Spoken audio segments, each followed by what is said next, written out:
A rising number of women are taking on chief economist positions at Wall Street's banks, anywhere from Jeanna Henry over at HSBC, even Catherine Mann at Citigroup. Now, they make big calls, identify key trends, and form a rationale for the bank's decisions. But does that role create a ladder for them to climb higher on the street and pave a way for the women that follow? Joining us now is Jeanna Smialek, Bloomberg Fed reporter, whose recent piece on Bloomberg Markets looks at the rise of female chief economists. And oh wait, here's one with us, Megan Greene, chief economist at Manulife Asset Management. All right, Jeanna, walk us through what you learned creating this article. Right, so what we did is we took a look at a couple of women, or 3 women specifically, who have taken on big chief economist roles as global head of economics at major banks. And we kind of chatted with them about what their career paths looked like, how they got into those jobs, and sort of what they see as the ladder for women going forward. And I think what was really interesting to me is one thing that was consistent across all of these ladies was that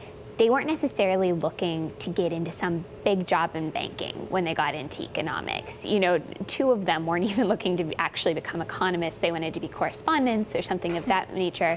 And then Catherine Mann, who was the OECD chief economist before joining Citigroup, did always want to be an economist, but I don't think she was necessarily laser focused on the private sector. Megan, what's your story? Did you always want to be a chief economist when you were 8?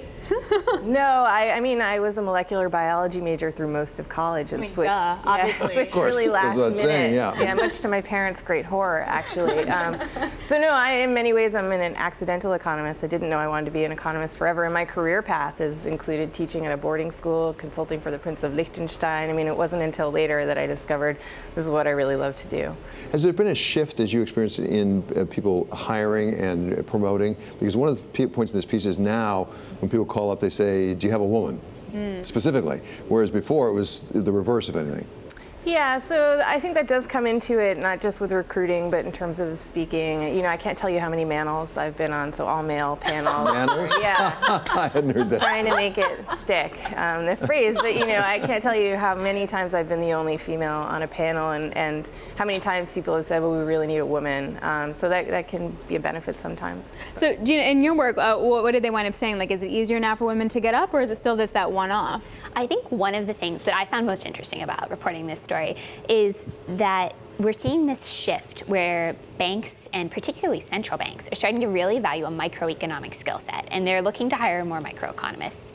And that's good because the gender balance in microeconomics is slightly better than the gender balance in macroeconomics, so you've just got more of a pipeline. And so I thought that was a really interesting trend.